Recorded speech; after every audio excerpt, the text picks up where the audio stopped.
아멘. 자, 신명기 1장 19절서부터 우선 25절까지 같이 또박또박 중심들이 읽고 말씀을 본문 말씀을 통해서 말씀을 나누겠습니다. 우리 하나님 여호와께서 우리에게 명령하신 대로 우리가 호렙산을 떠나 너희가 보았던 그 크고 두려운 광야를 지나 아모리 족속의 산지길로 가데스 바네아에 이른 때에 내가 너희에게 이르기를 우리 하나님 여호와께서 우리에게 주신 아모리 족속의 산지에 너희가 이르렀나니 너희의 하나님 여호와께서 이 땅을 너희 앞에 두셨은즉 너희 조상의 하나님 여호와께서 너희에게 이르신 대로 올라가서 차지하라.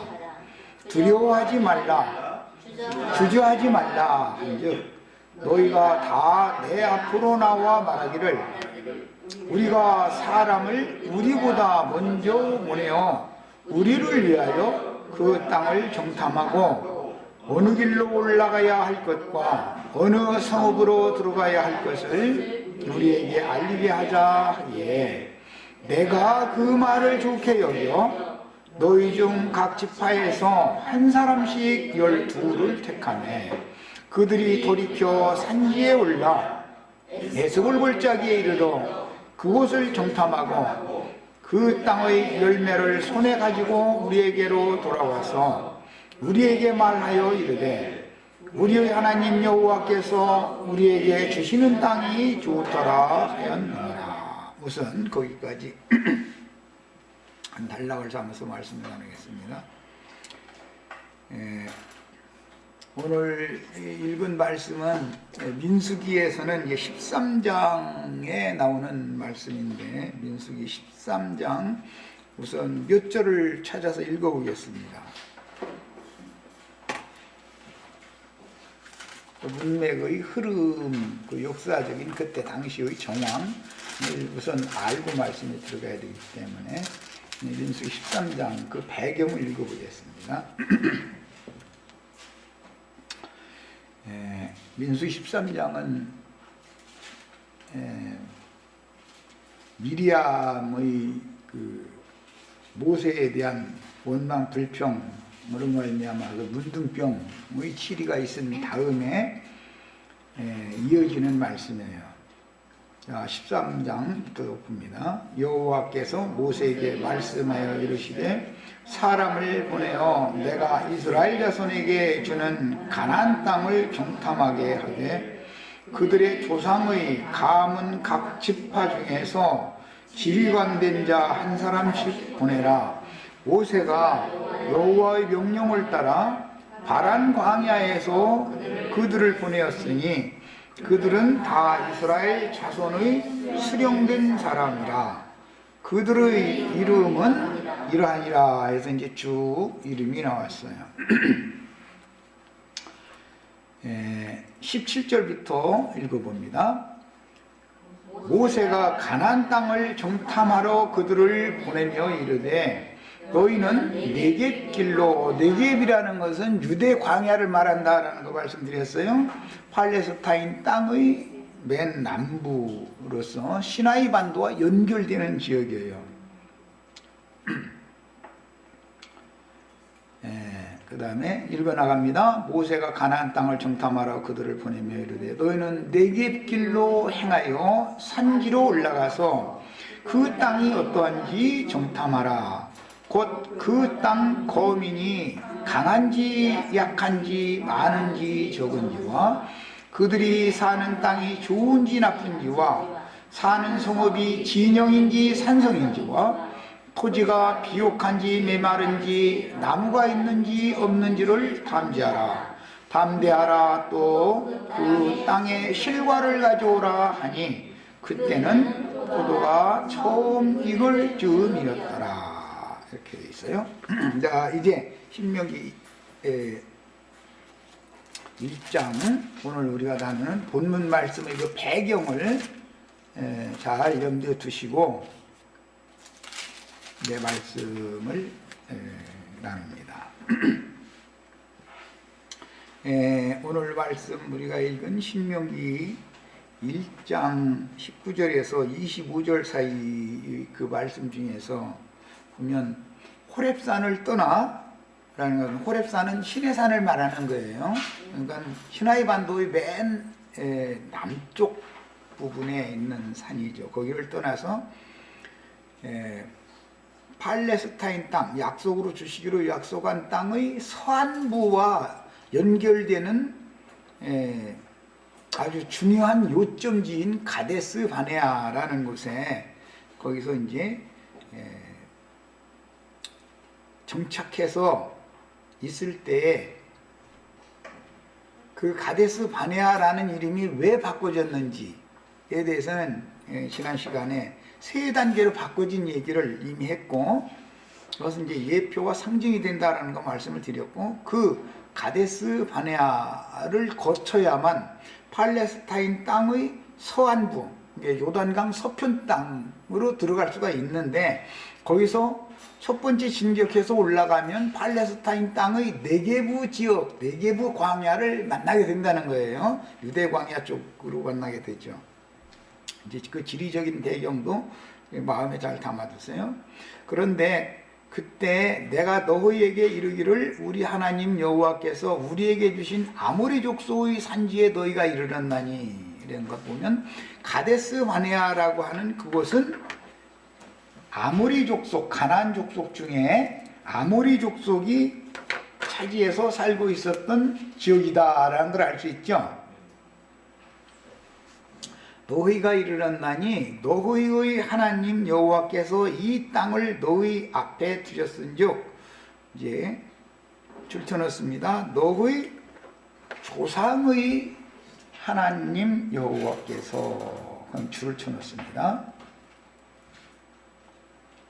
이 말은 아브라함, 이삭, 야곱 12지파에게 대대로 하나님이 가나안 땅을 기업으로 주시고 하늘의 별과 같이 바닷가의 모래와 같이 땅의 티끌과 같이 많은 자손을 주어서 그들에게 이 약속의 땅인 가나안 땅을 기업으로 상속받게 해주겠다라고 한 언약을 지금 여기서 염두에 두고 하는 말이에요. 그래서 너희 조상의 하나님, 그 말은 지금은 아브라함의 후손들이 아브라함과 약속하신 말씀에 따라서 창세기 15장 말씀에 따라서 애굽에 내려가서 400년 동안 종살이 하다가 거기에서 부르심을 받아 나온 후손들이 430년 만에 이제 나왔는데, 이 후손들이 오늘 이 지점에까지 이르렀다, 그 말을 하는 거예요.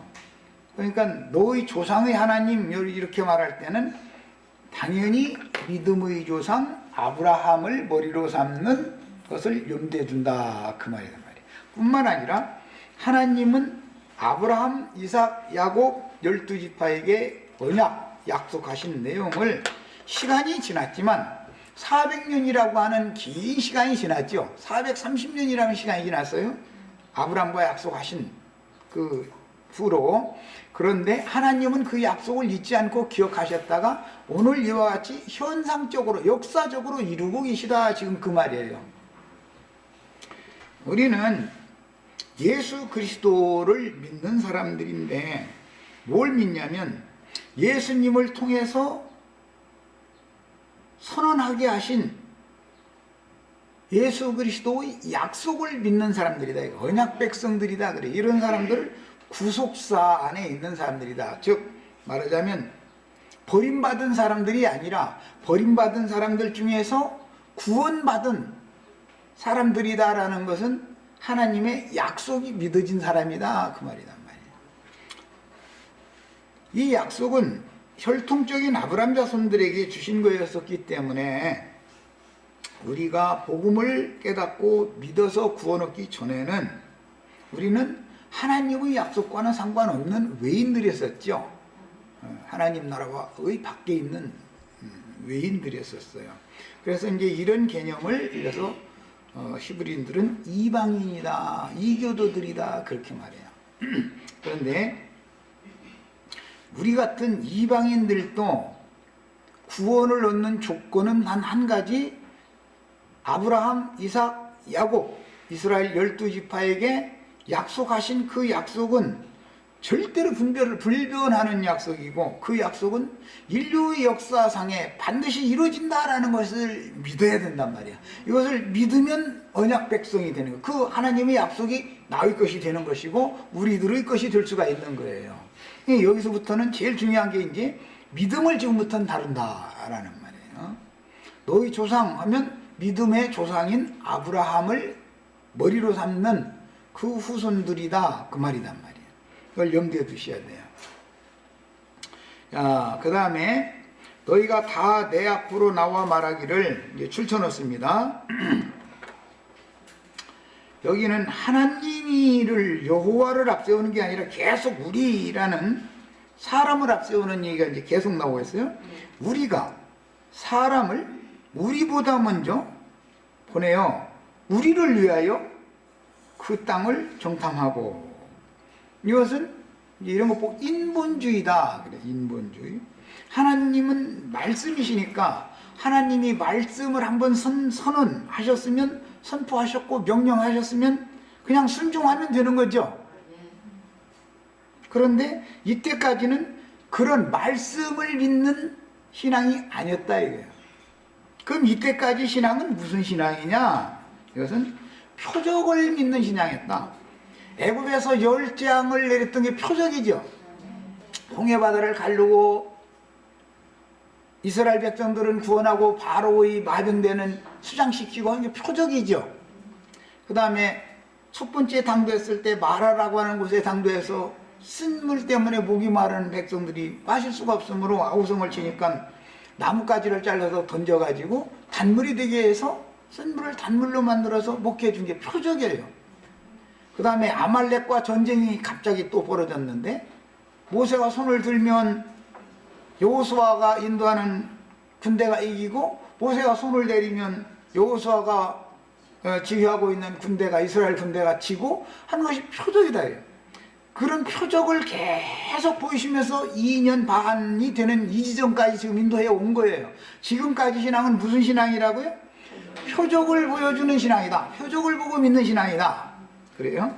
이런 것 보고는 어린아이 때의 신앙이다. 왜 그러면 표적을 보여줘야 되는가?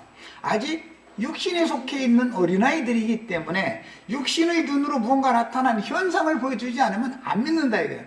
말씀이신 하나님이가 말씀하시면 믿어야 되는 건데, 말씀은 한 귀로 듣고 한 귀로 새겨 마련이지만 이때는 신앙이 말씀은 들을 때 은혜 받았다 그러고 고개 끄덕끄덕하고 우리는 말씀대로 행한다고, 우리는 다 말씀대로만 한다고 다 이래.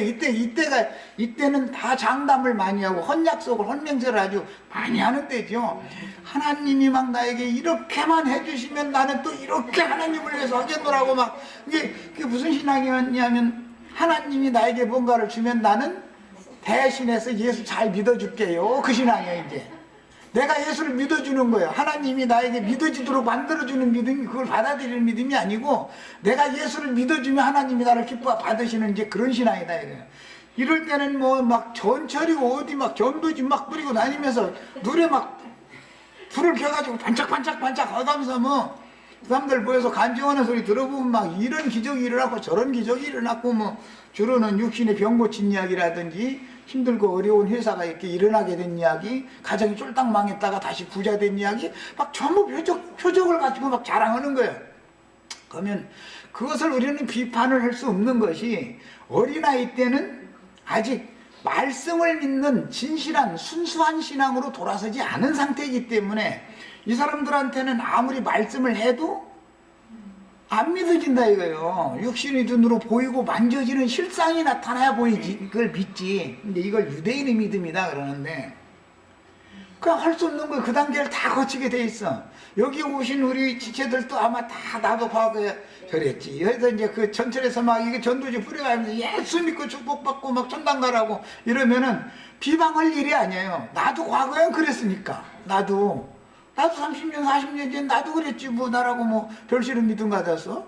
말씀만 하시면 믿는다고 처음부터 그런 사람은 하나도 없어. 말은 말씀을 믿는다 그러지만 실제는 말씀을 한 귀로 듣고 한 귀로 새버리고 생활 가운데에서 나에게 나쁜 어떤 환경과 여건이 있었었는데 거기에서 좋은 조건으로 이렇게 바꿔준 것, 생활 환경이 나타나는 거, 뭐 거기다 대고 이제 신령한 거다 해가지고 뭐 방언 터진 거 안 쓰였더니 누가 막 병이 나선 거 뭐 이제 이런 거 등등 막 이제 그래가지고 뭐 어디 기도불에 들어가서 기도를 했더니 막 눈 앞에서 보시고 번쩍번쩍 했었더니 뭔 일을 막 보여주시고 막 거기서 또 음성 늘려주시고 막 이제 이런 거 그게 다 표적이거든.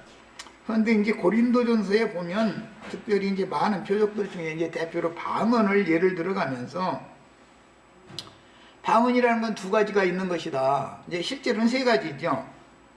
인간 나라에서 사용하는 언어를 방언이라고 각 나라 방언이다 그러는 건데 표적으로 보여주시는 방언도 있다 이거예요. 표적으로 보여주는 병고침이라는 것이 없는 게 아니라 있는 거다 그래요. 그것은 믿지 않는 자들을 위하는 표적이나 이래놨는데 내가 얼마나 안 믿으면 말씀이 얼마나 안 믿어지면 하나님께서 나에게 이런 표적까지 보여주실까 이러고서는 이제는 표적을 버리고 말씀을 믿는 신앙으로 이게 정상적인 신앙으로 가야 되는 건데 표적에 매달리려고 그러는 것이 이제 특징이죠. 그 표적 신앙에 매달려 있는 사람은 광야에서 다 엎드러져 죽게 돼 있는 것이다. 지금 이 말을 하는 거예요. 그 사람이 죽지 않으면 말씀으로 거듭나서 말씀으로 양육받아서 말씀 세계로 들어갈 사람이 아니다 그요. 이 사람은 아직 여전히 세상의 것, 표적으로 보이는 것, 물질계에서 보이고 만지고 될 수 있는 이것에 자꾸 매달리려고 하기 때문에 아직 그 사람의 신앙은 육신에 있는 사람인 것이지 완전히 영에 있는 사람이 아니다 지금 그 말이에요. 육신에 있는 사람은 혈과 육은 하나님 나라를 유업으로 받을 수 없는 거예요. 그 표적신앙이라는 것은 하나님 나라에 절대로 들어갈 수가 없다. 지금 이것을 보여준 것이 광야의 셈이다 이거예요.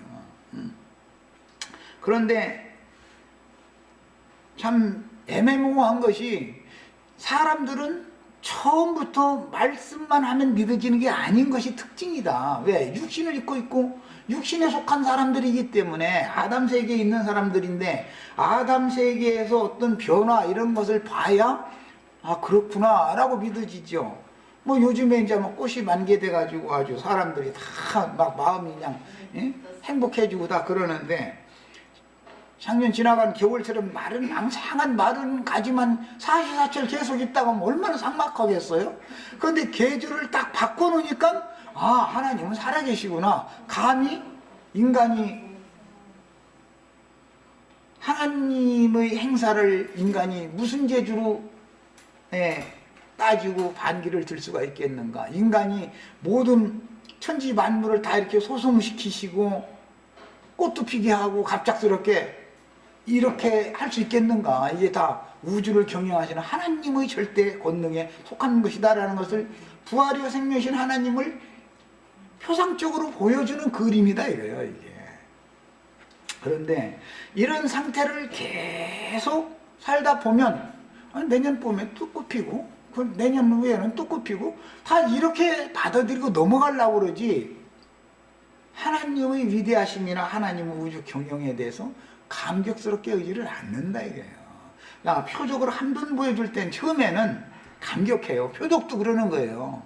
표적도 열장을 보면 막 우리의 하나님이 애국 바로 나라에서 믿는 하나님보다 더 힘이 세네 그러고 막 이렇게 자랑하고 싶고 막 다 그러지요.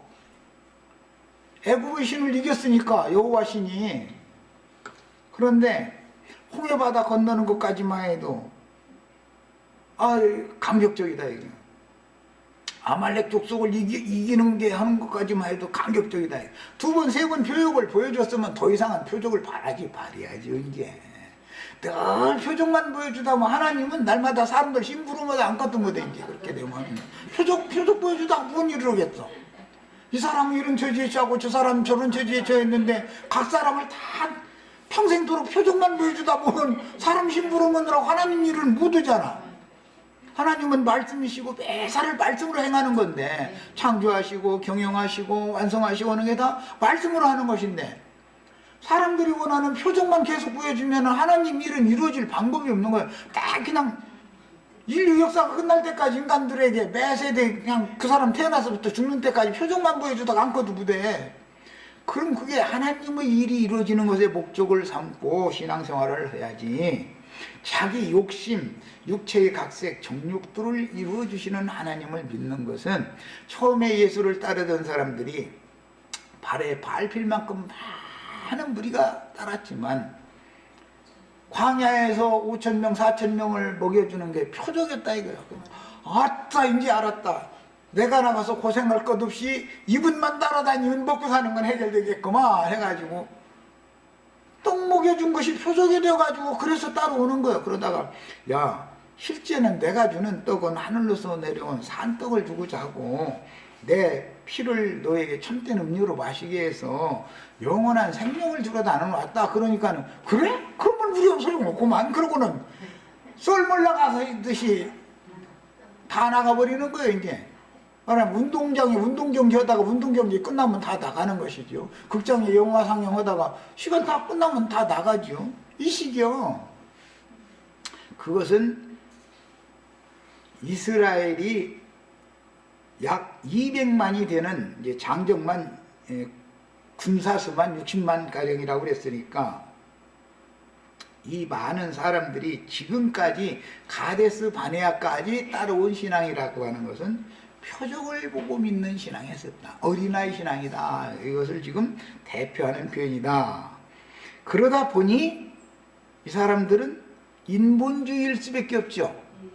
하나님이 누구를 제일 사랑하는 것 같아 이때는? 이 세상 많은 사람들 중에 특별히 나를 택해가지고 불러 빼내가지고 나보다 저 사람을 더 사랑하면 난 신이 나서 못 살아. 나는 못 살아. 나를 그렇게 사랑해 주시는 하나님, 나를 위하는 하나님, 나만의 하나님이다 이거야.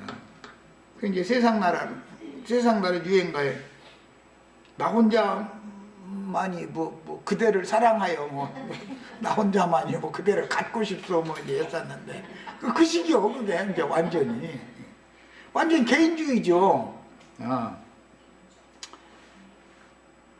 이 신앙이 대표적으로 나타난 사람들이 지금 어떤 분들이죠. 나홀로 신앙이요. 아파트도 나홀로 아파트는 별로 값이 없어. 단지 중에 큰 단지에 있어야 목동 단지니 잠실 단지니 강남 대단지니 이런 데 있어야 가치가 있지. 나홀로 아파트는 별로야 그건. 그런데도 이치를 몰라. 이치를 몰라 그냥.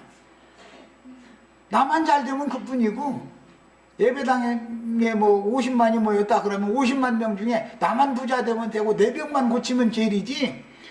말로는 저 사람도 잘 되기를 바란다 그러지만 그것은 실제로 그 사람이 나보다 더 잘 되면 시기 나서 못 살아. 하나님이 그 사람을 나보다 더 사랑하는 것 같아가지고 시기 나서 못 살아. 이거는 이런 신앙은 지금 하나님의 뜻과는 상관없는 신앙이다. 이거 보고는 땅에 둔 믿음이다. 이게. 땅의 일을 추구하고 육신의 일을 도모하는 그런 신앙이다. 어린아이 신앙인들이다. 이거예요. 이런 사람들은 거듭났지만 너희가 아직도 육신에 속한 어린아이로다. 그런 사람들은 하나님의 집을 짓는데 나무와 풀과 짚으로 인성, 사람의 어떠함으로 혼적 기능으로 사람 그러다 보니까 이제 그런 사람들이 사랑, 겸손 이거 외치기 시작하면 못 당해. 그리도의 사랑, 그리도의 겸손, 그리도의 온유 이 얘기하면은 그래 소용없는 그러지 말라고 우리가 서로 사랑해야지 이렇게 나가면 이 사람을 당할 수가 없어. 그리고 그 사람은 또 그 진리의 사랑 이런 거 얘기하고 그리도의 온유, 그리도의 겸손 이런 신약 성경에 나오는 이런 용어를 제시하면 이것이 사람의 온유나 사람의 겸손과는 다른 거다 이런 얘기했다가는 자기를 무시한다고 생각해버리기 때문에 싸우려고 덤벼버려. 이렇게 어려운 것이 지금 우리보다 우리를 위하여 자꾸 우리 이 인간을 앞세우는 거야. 인간을. 사실은 하나님께서 하나님 당신 자신을 위하여 우주 만물을 창조했고 그 중에 사람도 창조했고 사람들 가운데에서 택해서 구속해가지고 불러내셨고 하나님을 위하여 이렇게 한 것이지 인간을 위하여 이렇게 한 게 절대 아니에요. 그런데 하나님을 위하여라는 말, 그리스도를 위하여라는 말이 그렇게 하면 입으로는 그 말을 늘 하지만 실제로는 나를 위해 해야 되는 것이고 또 조금 더 나아가서는 우리 모임, 우리 날마다 만나는 이 몇몇 사람들만을 위한 하나님이야 되는 거예요. 이제. 우주를 경영하는 하나님이면 큰일 나는 거예요. 이제. 이런 신앙에서 우리가 이제 벗어날 때가 됐다 지금 그 말이에요. 야, 이제 중요한 것은 그 신앙 때에는 신명기 1장 6절 7절이죠. 6절 7절 읽어보겠습니다.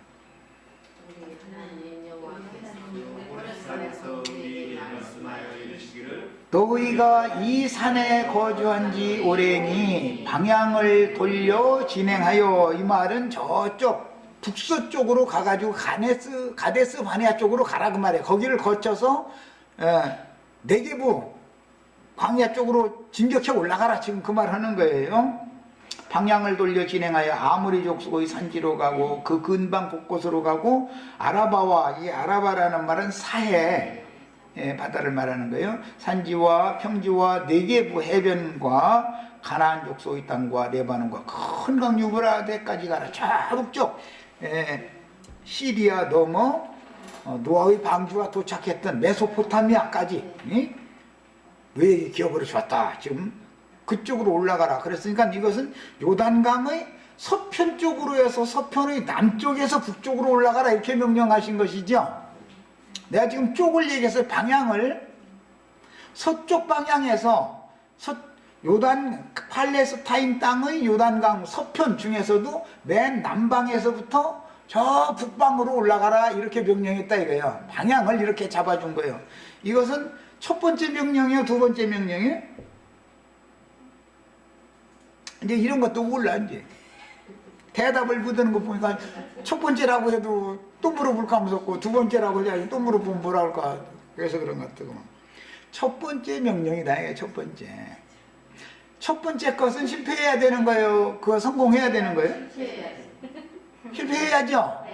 당연히 실패하게 돼 있는 거예요. 첫 것이니까. 여기서 다시 동방으로 돌아서 동쪽으로 해서 이렇게 들어가야만 정상적으로 그것이 맞는 거예요. 둘째 것이래야 되는 거예요. 내가 그 의도적으로 이게 첫 번째 명령이야 두 번째 명령이야 물어본 거예요. 가나안 땅에 진입을 시키는 진격 명령을 할 때 왜 첫 번째는 서안으로 들어가게 하고 남쪽에서 북쪽으로 들어가게 했는지를 알아야 된다 그 말이야.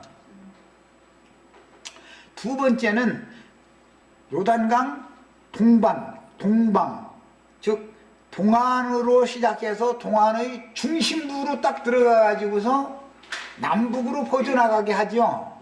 이렇게 해요. 이 이치를 아셔야 돼. 이게 이제 동서남북 사방 방향도 모르고 신앙생활하면 안 되죠. 인생을 사는 것도 에어른도 모르고 자기 위치와 지위도 모르고 함부로 세상에서도 함부로 행하면 안 되잖아요. 항차 하나님의 집인 교회 안에서 동서남북 방향 구분도 못해가면서 함부로 날뛰면 되겠어요?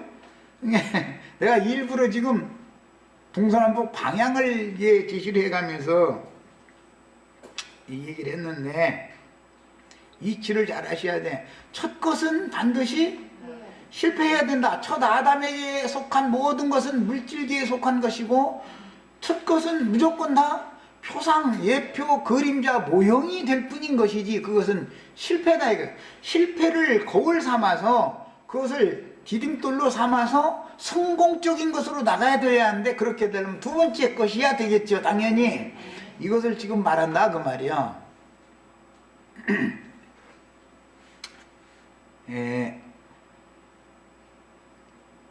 첫 번째는 서방으로 해서 진격을 하게 한 것은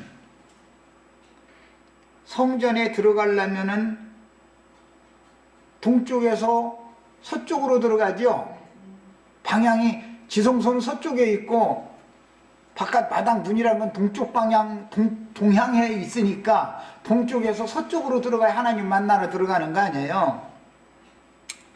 그게 그럼 왜 그렇게 돼 있을까? 왜 그럴 것 같아요? 첫 아담 안에서 에덴 동산에서는 성공이 왔어요? 실패가 왔어요? 땅 에덴에서는 실패가 왔죠? 쫓아내고 나서는 어디를 마구 놨어요? 동문을 마구 놨죠? 동편문을. 동편으로 쫓아냈죠? 구약의 하나님은 서쪽의 지성소에 계시기 때문에 율법 시대에는 율법은 폐지해야 되죠? 완전 폐지해야 되는 것이고, 하나님 만나러 가려면 동문을 통과해서 서쪽으로 가서 만나야 되는 거예요. 그런데 구약시대에 보면 동문을 막아놨다고 되어 있다 이거예요. 그럼 들어갈 수가 없는 거예요. 그래서 대제사장만 1년 1차에 한 번 딱 들어가서 백성들 대신해서, 백성들은 못 들어가. 이랬다 이거예요. 그러면 그것이 계속 되어지면은 우리 같은 사람 구원 받을 수 있어요, 없어요? 못 받죠. 하나님은 해로 상징이 되는데 동쪽에서 떠서 서쪽으로 지는 거예요. 서쪽은 끝나는 하나님이에요. 율법 하나님은 끝나는 하나님이다 그래요. 그 지는 해예요. 그래서 서쪽으로 지는 거예요. 구약시대의 하나님은 그래서 서쪽에 계신 거예요. 서쪽에 늘. 그러나 신약시대의 하나님은 뜨는 해, 돋는 해라고 그랬죠? 이사야 선지자가 말할 때 돋는 해다. 돋는 해는 예수님을 말하는 건데 예수님은 동방에서 오죠. 그래서 계시록 16장까지 계시록까지 쭉 창세기 시작의 말씀이 모든 과정을 거쳐서 계시록까지 갈 때 동방에서 오는 왕들이 온 천하 왕들을 다 진멸하러 오는 얘기가 거기서 완성적으로 나오는 거예요. 그러니까 반드시 동쪽에서 서쪽으로 들어가야만 승리할 수 있겠죠. 서쪽에서 북쪽으로 올라가는 것은 승리가 안 되겠죠.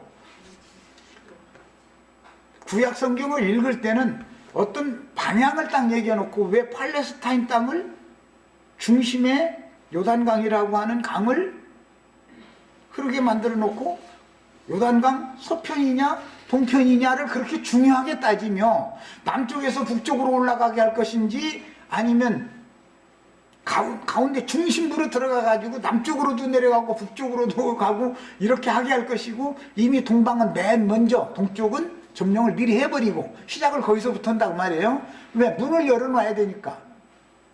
모세가 요단강 동편에서 바산왕 옥과 헤스본 왕 시온 왕 헤스본을 죽이고 가나안 땅에 들어가는 문을 열어놓지 않으면 여호수아가 사역을 할 수 있어요, 없어요?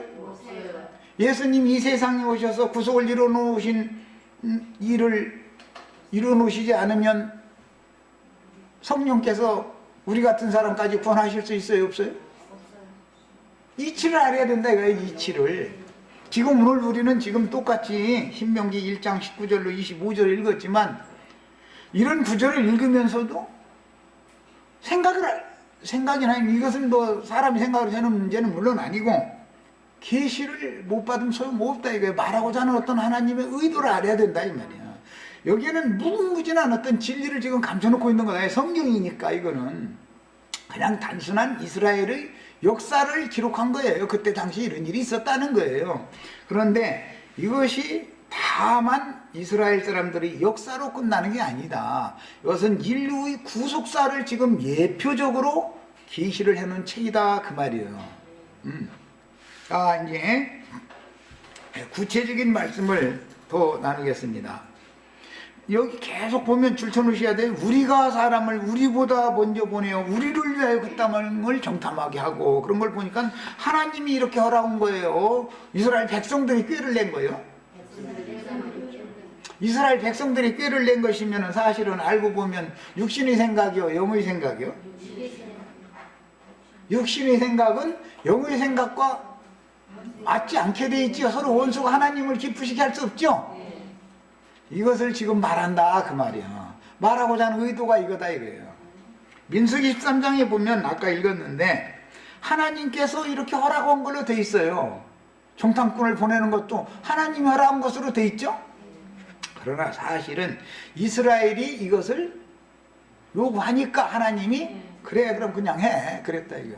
우리가 육신의 생각에 사로잡혀 가지고 자기 육신이 원하는 바를 결국 하겠다고 아우성을 치면 하나님 허락을 해줘야 돼요? 안 해줘야 돼요? 손자 길러보셨죠? 손자 길러보셨죠? 안 들어주면 며느리 올 때까지 이놈 봐줄 수 있어요? 없어요? 며느리 직장에서 돌아올 때까지 이거 계속 투정하면 아침에 투정하고 시작하면 기분 나쁘면 저녁 낮을까지 계속 힘들게 하니까 어떻게 하냐면 들어줘야 되는 거예요. 아이 크림 사달라 그러면 하나 사 먹여가면서 다짐을 또 주고 해가지고 이제 이거 하나 끝이야 하루에 이거 더 이상은 안 줘 막 얘기해가지고 해줘 또 오후에 하나 또 사줘야 되는 거고. 그런데 이 상태에서는 계속 조르면 안 들어주면 안 된다 이거예요. 이것이 표적이다 이거예요. 아기를 어린아이를 품에 안고 굶으면 아버지 어머니의 심정과 같은 상태다 이거예요. 지금 이 표적을 보여주고 싶어서 보여줬겠어요? 그러면 이걸 보여주면 안 되는데도 할 수 없이 이렇게 해서 여기까지 데리고 왔겠어요? 이것을 아셔야 돼. 이것을. 그러니까 예수 믿는다 해가면서 예수 믿고 축복받으시 방언할 줄 아느냐 뭐 당신이 손댔는데 병을 다른 사람이 낫느냐 아니냐 뭐 회사가 방해 가는데 일어났느냐 못 일어났느냐 이런 얘기를 할 일이 아니지. 그런 얘기를 한다는 것은 그 사람이 지금 나는 아직 어린아이요 그 말이다 이거예요. 나는 표적을 믿는 신앙이지 말씀은 뒷전이다. 이제 나중에 그런 사람들 보면은 어디까지나 파고 들어가다 보면 성경 말씀 너무 많이 읽으면 이단에 빠지니까 성경 말씀을 많이 보지도 말라고 이래버려. 그 사람들은 앉으면 성경 가지고 이랬었더만 이래버려. 그 사람들은 표적적인 체험이 없다고 생각하는 거예요. 사실은 말씀을 믿는 신앙으로 인도를 받는 과정에서 자기보다 훨씬 표적 체험한 것은 자기보다 훨씬 선배인데 자기 손자가 할아버지 이겨먹어요? 할아버지한테 쳐요? 이겨먹죠. 할아버지는 손자를 절대 못 이기는 거예요. 지가 무언가 어디 가서 뭐 조금 보고 듣고 왔죠? 할아버지 할머니 계속 가르치려고 그러지 엉뚱하게 잘못 듣고 잘못 알고 있는 것도 할아버지 가르치려고 그러지. 지가 할아버지가 교정해 주려고 그러면 이제 막 이제 저 팔뒤꿈치 막 피나. 팔뒤꿈치 막 피나버려. 이게 뭐냐. 신앙도 똑같다 이거예요. 신앙의 단계라는 것도. 그러니까 이제 우리는 이미 이런 걸 다 경험을 하고 여기까지 왔으니까 그들을 우리가 포용하고 받아줘야지. 우리가 받아줘야지. 그 사람들 보고 우리를 받아주라고 하면 그들은 어린아이가 어른을 받을 수는 없는 거니까 어른이 어린아이를 받아야지. 신앙생활은 이렇다는 걸 꼭 아셔야 되겠어요. 자, 그리고 나서 또 이제 줄을 계속 이어서 칩니다. 그 말을 우리에게 알리게 하자 하게 이제 우리가 몇 번 나오면 우리가 사람을 보내요. 우리보다 2번, 우리를 위하여 3번, 우리에게 알리게 하자 하게 4번이나 그냥 계속 우리 그냥. 그런데 또 모세도 내가 그 말을 좋게 여겨. 그냥 하나님이 좋게 여겼다고 돼 있지 않아. 모세가 좋게 여겨 이제 모세가 또. 그러니까 이 백성들과 모세의 생각이 같은 거지요 지금. 모세도 백성들이 꾀를 내니까 글쎄 그냥 무조건 올라가가지고 잘못되면 어쩌지? 싶은 염려가 불신의 마음이 있는 것이죠 지금 모세 속에도. 그러니까 글쎄 그 일리가 있는 말이네? 이런 거예요 지금. 그래서 동조를 해서 12정탐을 뽑아서 보내게 된 거예요. 정황을 아셔야 돼. 이것은 모두 사람의 생각에 따른 것이지 하나님의 뜻이 아니다. 이제 그런데 더 중요한 게 있어요. 사실은 사람의 생각에 따른 것 같지만 그 가운데 하나님의 영원한 경륜이 들어있다 그 말이에요. 하나님은 첫 것의 실패를 경험하게 해야 두 번째는 실패를 않기 때문에 이것을 허락을 했다 그 말이에요. 어린아이가 손자가 졸라대면 얘를 기분 나쁘게 하면 오늘 종일 애 보는 것이 아주 사람 죽을 일이니까 아예 아침부터 애 기분 나쁘게 할 필요는 없다 싶어가지고 살짝 들어주는 것은 오늘 하루 종일을 생각하는 것이고 얘 앞날 전체를 생각하는 것이지 당장만 보는 건 아니다. 그러니까 하나님은 길고 높고 깊은 안목을 가지고 이런 것을 허락을 하신 것이다. 하나님의 허락이 없었으면 이 사람들이 이런 꾀를 냈을 때 막아버리면 되죠. 전능하신 하나님인데 안 된다 이래버리면 되잖아요. 그런데 모세까지도 동족이 만들어가지고 보내신 것은 그들의 실패를 첫 번째 것이 실패가 되어져야 첫 아담 세계에 있는 것, 육신에 속한 것, 물질계에 속한 것의 실패가 있어야 영적인 것, 위로부터 온 것, 그것의 성취, 실현을 시킬 수 있는 기초를 놓기 때문에 그래서 우리 모든 사람이 세상에 사는 동안에 범죄를 저질러 본 사람이라야 구원을 받기가 쉽지 세상 사람들이 볼 때 그 사람은 법 없어도 살아 의인이야 이러면은 구원받기가 아주 어려운 거예요. 자기가 실패를 안 해봤기 때문에 왜 예수를 믿어야 된다라는 것에 대해서 인식이 없다 이거예요. 그럼 나같이만 양심 바르게 살면 나같이만 살면 다 이런다 이거예요. 그게 뭐예요? 우리가 자꾸 이 말이잖아 지금. 이 사람은 구원을 받기가 어려워요. 그래서 세리와 창기와 보던 죄인들은 구원을 받은 이치가 자신을 의롭다 여기는 바리새인 율법사 서기관 이런 사람들은 제외당하고 세리와 창기와 보던 죄인들이 구원을 받은 이치가 여기에 복음이니까 이게 감춰져 있는 내용이다. 인본주의는 반드시 실패하게 되어 있다. 그런데 인본주의가 실패를 해야만 영적인 신앙 많이 하나님의 목적에 이른다라는 것이 실제적으로 이루어낼 수가 있는 것이다. 모든 사람은 육신에 속한 사람이고 죄인인 상태에서 복음을 듣게 되기 때문에 그런 사람들은 사실은 다 육체는 버림받은 상태죠. 노아의 때 사람들이 육체가 됐기 때문에 내가 사람과는 다시 함께하지 않겠다고 버리고 떠났다는 거잖아. 그건 다 죽음이잖아. 그게 영적 죽음이거든. 죽은 양심상으로 영적으로 죽은 상태에서 살려주는 복음 말씀을 듣게 마련이기 때문에 어린아이로부터 갓난아이로부터 신앙이 출발돼서 나가는 것이지 처음부터 완전케 된 사람은 하나도 없는 거다라는 말이에요. 그런데 거듭나고 구원을 받고 하는 얘기도 이론이 아니고 그 사람이 경험적으로 육체가 실패가 하나님이 없는 인생의 실패를 한 적이 있어야 복음을 받아들이기가 쉬운 것이지 육신의 실패가 없는 사람은 자기의 의를 세우려고 하기 때문에 하나님의 의를 힘써 대적하게 돼 있는 것이지 복음을 받아들이지 않게 돼 있다. 믿지 않는다 그 말이에요. 시간이 있으면 일단은 첫 시간 여기까지 하겠습니다.